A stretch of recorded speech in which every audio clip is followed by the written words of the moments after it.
ఆంధ్రప్రదేశ్లో ఎన్నికల వేళ జగన్ పెన్షన్ డ్రామాకు తెరలేపారు. పెన్షన్ల పంపిణీలో ప్రభుత్వం విఫలం కావడంతో వాలంటీర్లు పెన్షన్లు పంచకూడదని ఎన్నికల కమిషన్ నిర్ణయానికి కారణం టీడీపీ అంటున్నారు వైసీపీ నేతలు. ఈ క్రమంలోనే స్థానిక గన్ బజార్ నూకలమ్మ ఆలయం సమీపంలోని సచివాలయంలో వైసీపీ నాయకుడు మేతర సురేష్ బాబు సహకారంతో పింఛన్దారులను పక్కకు తీసుకెళ్లి పింఛన్ల ఆలస్యానికి చంద్రబాబే కారణమని మాట్లాడించినట్లు టీడీపీ నేతలు ఆరోపించారు.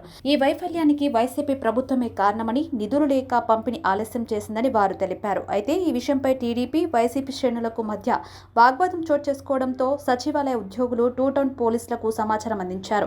సమాచారం అందుకున్న సీఐ ఎం ప్రభాకర్ ఈ విషయం ఆరా తీశారు. వైసీపీ శ్రేణులు పింఛన్ల పంపిణీ నేపంతో ప్రజలను పక్కదారి పట్టించే ప్రయత్నం చేస్తున్నారని టీడీపీ శ్రేణులు ఆరోపించారు. ఇదిలా ఉండగా ఏలూరు రూరల్ మండలంలో సాయంత్రం 4 గంటల వరకు పింఛన్ డబ్బులు అందించకపోవడంతో లబ్ధిదారులు సచివాలయాల వద్దే వేచి చూడాల్సిన పరిస్థితి నెలకొంది.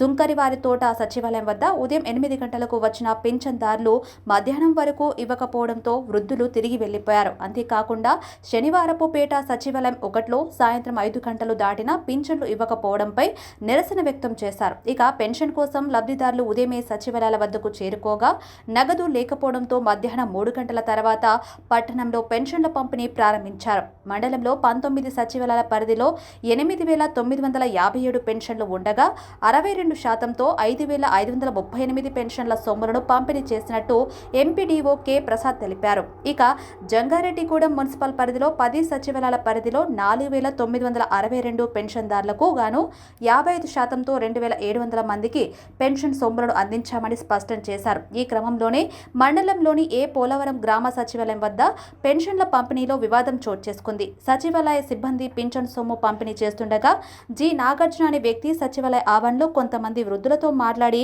వీడియో తీయడాన్ని గ్రామస్తులు గుర్తించారు. వాలంటీర్ల ద్వారా పింఛన్లు ఇవ్వకుండా ప్రతిపక్షాలు పెన్షన్దారులపై కక్ష పన్నారని, మరోసారి కూడా వైసీపీ ప్రభుత్వం వస్తే పెన్షన్దారులందరికీ వాలంటీర్లు ఇళ్ల వద్దకే పెన్షన్లు తీసుకొచ్చి అందిస్తారని అక్కడున్న వృద్ధులతో చెప్పించి వీడియో తీస్తున్నారని గ్రామస్తులు గమనించి అక్కడున్న సెక్రటరీకి ఫిర్యాదు చేశారు. దీంతో వెంటనే సెక్రటరీ పద్మశ్రీ సచివాలయ సిబ్బంది సదరు నాగార్జున వద్ద నుంచి మొబైల్ ఫోన్ తీసుకుని పోలీసులకు ఫిర్యాదు చేశారు.